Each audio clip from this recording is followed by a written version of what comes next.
Hello everyone, effective remedies by Shivika Sharma में मैं आपका बहुत सारा वेलकम करती हूँ। आई होप आप सब लोग बहुत अच्छे होंगे, अपनी वाइब्रेशंस को रेज कर रहे होंगे, सभी का बहुत अच्छा सोच रहे होंगे और अपने साथ भी सब कुछ अच्छा अच्छा कर रहे होंगे, क्रिएट कर रहे होंगे, मैनिफेस्ट कर रहे होंगे। सो गाइज, आइए देखते हैं आपके लिए डिवाइन की तरफ से क्या गाइडेंस है, डिवाइन आपको क्या गाइड करना चाहते हैं। याद रखें, ये जब भी आपके सामने गाइडेंस आएगी, आपके प्रेजेंट सिचुएशन या आने वाली सिचुएशन या जो आपने फेस किया है उससे रिलेटेड होगी। तो इस गाइडेंस को आप क्लेम भी कर सकते हैं, इस गाइडेंस पर आप चल सकते हैं, इस गाइडेंस को आप शेयर कर सकते हैं, उन लोगों तक पहुंचा सकते हैं जिन्हें डिवाइन की गाइडेंस की बहुत ज्यादा जरूरत है, जो कहीं ना कहीं अपने रास्ते से भटक गए हैं। ठीक है, हे यूनिवर्स मुझे प्लीज गाइड करिए, हे काली माँ, हे भोलेनाथ। मेरे व्यूअर्स के लिए डिवाइन की तरफ से गाइडेंस क्या है माता। फर्स्ट यहाँ पर जो गाइडेंस आई है वो है zoom out and relax.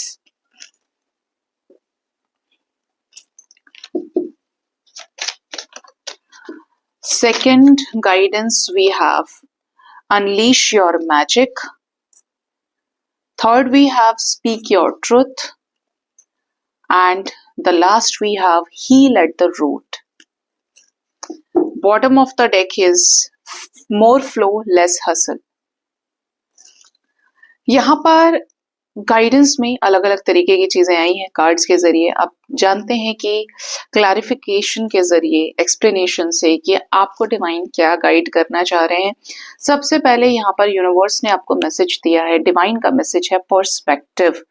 Zoom out and relax. आपने अपना जो भी लाइफ में चीजें चल रही हैं, आपने किसी चीज को लेकर अगर अपना कोई पर्सपेक्टिव सेट किया हुआ है, कोई दृष्टिकोण आपने बनाया है और वो चीज बहुत ज्यादा ब्लॉकेज क्रिएट कर रही है, आपको सांस नहीं लेने दे रही है, आपकी एनर्जी में ब्लॉकेज बना के बैठ गई है, आप उसको हील नहीं कर पा रहे, मतलब लाइक एक बहुत बड़ा रास्ते में आपके सबकॉन्शियस माइंड के हीलिंग के मार्ग में कोई बहुत बड़ा पत्थर आके रुक गया है, आपने रोका हुआ है उसे। तो आपको यूनिवर्स कह रही है कि उस पत्थर को हटाइए, ठीक है, उस जिससे रोशनी उस तरफ पड़े, आप अपने आप को हील कर पाए और आपके एनर्जी ब्लॉक्स खत्म हो। ठीक है, यानी कि आप जिन चीजों को लेकर बहुत ही ज्यादा टेंशन ले रहे हैं, क्या होगा कैसे होगा, मतलब देखिए सोचने वाली बात है कि अगर आप सिर्फ एक छोटी सी चीज से परेशान हो रहे हैं तो कुछ भी यहाँ पर फिक्स नहीं है। यहाँ पर ना तो सेपरेशन फिक्स है और ना यहाँ पर मैरिजेस हो गई, रीयूनियंस हो गए, आप समझ रहे हैं, किसी के साथ। लेकिन हाँ, ये कह सकते हैं कि जहां तक जाना है वहां तक आप जाएंगे, लेकिन अगर एक गारंटी कार्ड लेकर आपके सामने कोई खड़ा है या यहाँ पर कहा जाए कि एंड किसी का है ही नहीं, तो ये कहना गलत होगा। हर चीज यहाँ पे नश्वर है। जिस दिन से कोई भी जीव, कोई भी चीज अपने अस्तित्व में आती है, वो अपने अंत की तरफ बढ़ती है। ठीक है, आपको कहा जा रहा है इसीलिए किसी भी चीज को परमानेंट सोचकर टेंशन ना लें, जूम इन करके पकड़े बैठे रहे उसे एक ही छोटी सी बात के ऊपर, बार बार याद दिला रहे हैं, बार बार याद कर रहे हैं, खोद खोद के निकाल रहे हैं। तो यहाँ पे आपको अपना नजरिया चेंज करने की जरूरत है।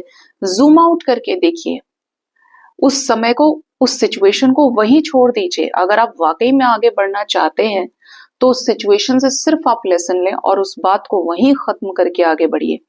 जूम आउट करके देखिए कि ये जो चीजें हैं किसी अच्छे उद्देश्य से हुई हैं और ये जो चीजें हुई हैं आगे जाकर अपना जो रूप है, अपनी जो रियलिटी है वो लेकर आएंगी, या ये जो सिचुएशन पैदा हुई है इसमें कुछ ना कुछ सॉल्यूशन निकल आएगा, जो भी सिचुएशन है।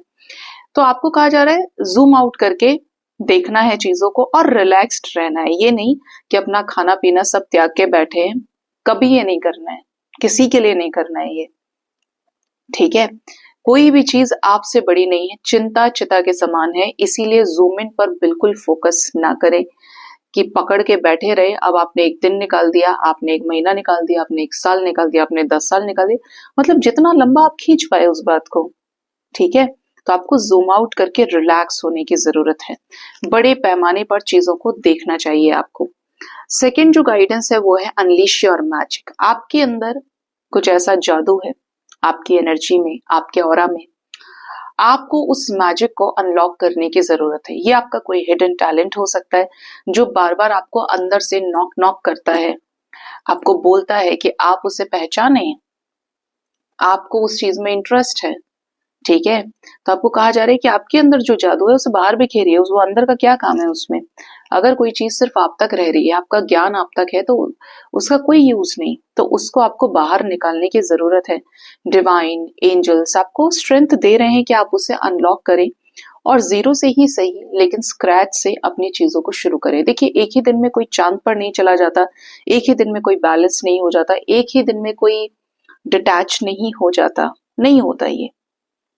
जब तक पीछे से कर्म आपके बहुत ज्यादा सुधरे हुए ना हो और एक भी मिस्टेक आपने की ना हो, अदरवाइज सबकी जिंदगी में संघर्ष होता है। ठीक है, तो आपको कहा जा रहा है कि अपने उस मैजिक को अनलॉक करिए, बड़ा बनिए, खूब सारी अबंडेंस को अट्रैक्ट करिए। इस लाइफ टाइम में जब तक आपको सांसें दी हैं उनको जी लीजिए अच्छे से, अपनी जिंदगी को सुखद करके, अपनी जिंदगी को अनुभवी करके। ठीक है, और किससे? आपके अपने मैजिक से, क्योंकि कुछ चीजें आप जानते हैं, आप समझते हैं, जो हो सकता है कि कोई और ना समझता हो या उसके अपने एक्सपीरियंसेस के बेसिस पर। हर इंसान यहाँ पर अपनी रचना के साथ आया है।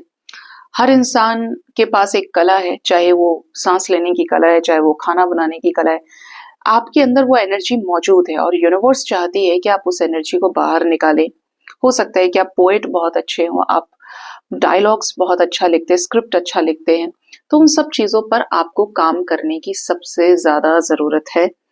थर्ड जो एनर्जी है वो है स्पीक योर ट्रूथ। अगर आपको सच ना बोलने की बीमारी है, यानी कि आपको ऐसा लगता है कि आप झूठ बोल के बच जाएंगे या आपको झूठ बोलने से फायदा होगा, अब यहाँ तो कोई गर्दन नहीं कट रही है, यहाँ तो किसी का बुरा नहीं हो रहा है, यहाँ पर कोई महाभारत वाला सिचुएशन भी नहीं है, तो यूनिवर्स आपको बोल रही है कि आपको अपने सच को कन्फेस करने की जरूरत है, स्पेशली उस जगह पे जहां पर आपने अपने अंदर कोई राज रखा है।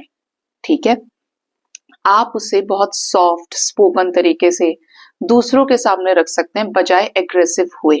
ठीक है, सही मौका देखकर, लेकिन उसे बोलना है आपको, क्योंकि झूठ बोलना या अपनी बातों को सीधा ना कहकर घुमा फिरा के कहने का मतलब क्या है कि आपने एनर्जी में ब्लॉकेज क्रिएट कर लिया, थ्रोट चक्रा में गड़बड़ है, इसीलिए झूठ बोल पा रहे हैं, और अंदर ही अंदर अब आप उसको छुपाने के लिए 10 झूठ और बोल देंगे। आपके हिसाब से सही हो सकता है। देखिए, हर इंसान का अपना सही और अपना गलत होता है, लेकिन सही तो वही जो आपको कर्म वापस कर रहा है, as a reward, as an output आपके पास रिटर्न आ रहा है। अच्छा आ रहा है, इट मीन्स आपने अच्छा किया था, बुरा आ रहा है, इट मीन्स आपके हाथों से बुरा भी हुआ था। तो आपको कहा जा रहा है कि सच्चा बनना है, आपको सत्य का साथ देना है, क्योंकि सत्य में ईश्वर वास करते हैं। ठीक है, एंजल्स आपको इतना स्ट्रेंथ दे रहे हैं कि आप किसी सिचुएशन को कन्फ्रंट कर पाए और हर चीज को अबाधित मन से स्वीकारने की कोशिश कीजिए। जैसे बोल देता है ना, नहीं मैं उसे माफ नहीं करूंगा या करूंगी, मैं उसके सामने नहीं जाऊंगा या जाऊंगी। हर चीज को अबाधित मन से एक्सेप्ट जो करना आपको आ गया, तो आप अपनी लाइफ में एक पॉजिटिव दृष्टिकोण से आगे बढ़ेंगे। अदरवाइज आप जजमेंट फैक्टर्स में फंसे रहेंगे। चार लोग क्या कह रहे हैं, आपको ये करना है नहीं करना है, मतलब या तो आप डिले करते जाएंगे या आप लोगों में फंसे रह जाएंगे। आप पूरी तरीके से माया में अटके रहेंगे, आप अपनी आत्मा को नहीं सुन पाएंगे जब तक आप खुद ये फैसला नहीं करते कि आपको अबाधित मन से कुछ करना है या नहीं करना है, या उस सिचुएशन को फेस करना है या नहीं। भाई जजमेंट तो बाद में, सिचुएशन जो हो गया उस पर आपका जोर नहीं है, जो फ्रेश है उस पर प्रीजज क्यों किया जाए। तो अपने हिसाब से अपना बेस्ट दीजिए, जहां तक आप दे सकते हैं उस जगह तक, उस पोजीशन तक उसे लेकर जाइए जहां पर आपके अपने एफर्ट्स हैं। अगर आपकी भूख 2 से 4 रोटी खाने की है तो वो खाइए, ना 3 पे आपका काम चलेगा, ना आपका 5 पे काम चलेगा, 4 तक तो पहुंचिए।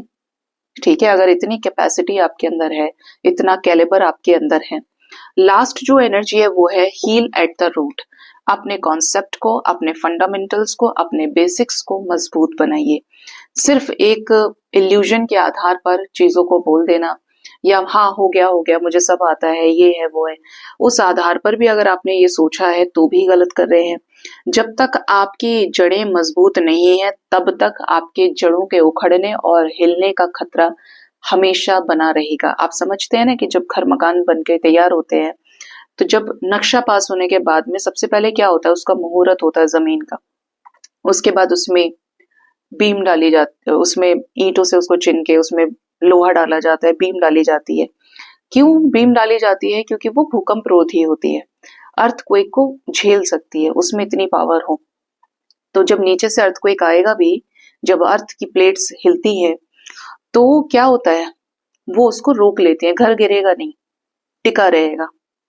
तो इसी तरीके से आपकी जो अपनी एनर्जी है, अगर आपने उसे बैलेंस नहीं किया, आपने बेसिक्स पे काम नहीं किया, तो एक रोज कोई तेज हवा का झोंका आया, अचानक से टावर मूवमेंट आने से आपकी जो इमारत है वो ढह जाएगी।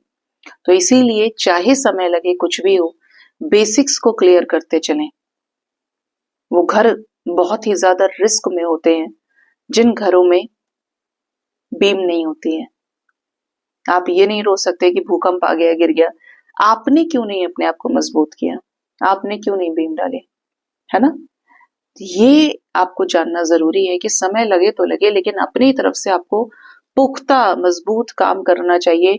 चाहे वो इनर वर्क है, चाहे वो मैनिफेस्टेशन है, लॉ ऑफ अट्रैक्शन आप यूज कर रहे हैं, लेकिन आपको हर एक चीज को लेकर बहुत ज्यादा एक अच्छे फ्लो वाली एनर्जी से रेगुलर होकर प्रैक्टिस में चीजें लाकर वो क्रिएट करनी है, बजाय बाहर सिचुएशंस पे ब्लेम किए अपने ऊपर आपको रूट से काम करना चाहिए।